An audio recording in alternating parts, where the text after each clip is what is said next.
আমি আজকের এই বাংলা প্রতিরোধ সমিতির আজকের এই প্রোগ্রামে এত যে ৭, ৮, ৯ এর মধ্যে সুস্থভাবে অংশগ্রহণ করার জন্য আপনাদেরকে আমার পরিষদের পক্ষ থেকে আপনাদেরকে অসংখ্য এখানে ৭, ৮, ৯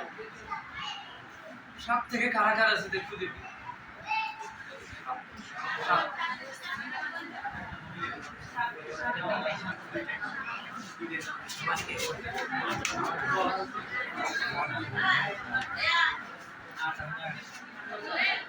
আট থেকে কারা কারা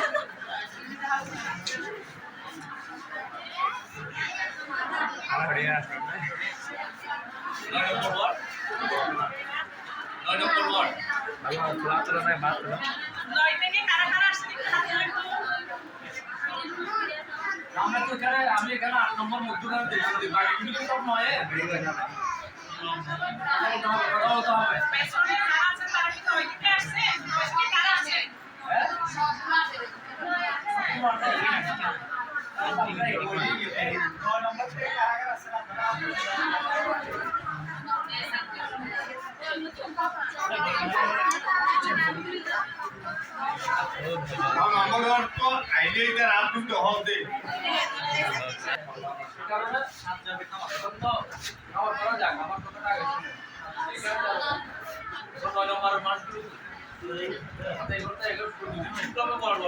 হবে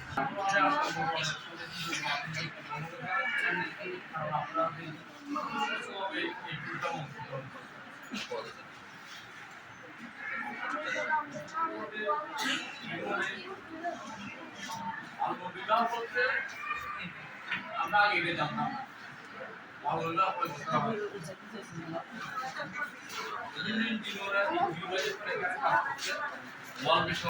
বিভিন্ন সংস্থা শুধু বাল্য বিবাহ প্রতিরোধ করার জন্য এই এনজিও গুলো কাজ করতেছে তাদের সুবিধার্থে আমাদের সুবিধার্থে কিন্তু আমরা আমাদের পরিবারে আমাদের ফ্যামিলিতে যখন একটা মেয়ে 14, 15 বছর 16 বছর হয় তখন গার্জিয়ানরা তাদেরকে বিয়ে দিতে তাড়াহুড়া করে কেন করে ক্লাস 7 থেকে শুরু করে ক্লাস 6 থেকে শুরু করে ক্লাস 10 পর্যন্ত যাদের 14, 15, 16 বছর বয়সী তাদের সব সময় বাইরের এই সম্পর্কের দিকে আকৃষ্ট থাকে